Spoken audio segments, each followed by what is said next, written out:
Only by God's grace eh. Kaya nga, sinasabi ng mga ibang tao, naging matagumpay ako dahil sa sipag, tiyaga, yes. Pero honestly, guys, ito na-realize ko. Apart from God, we are nothing. You can work 24/7, but if God doesn't allow it, wala pa rin. That I can only do all things through Christ who strengthens me. Hallelujah. Lahat ng mga pagbabago sa buhay ko, yung mga natatanggap ko, dahil sa Kanya.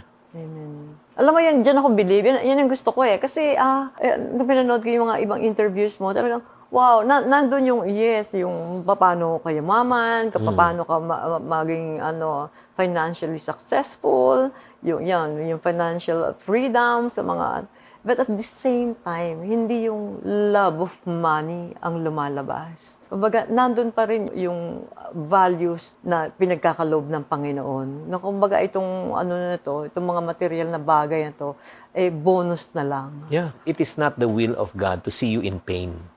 Wala pa ako nakita isang mabuting magulang na gusto mong, nakikita mong naghihirap. Yes.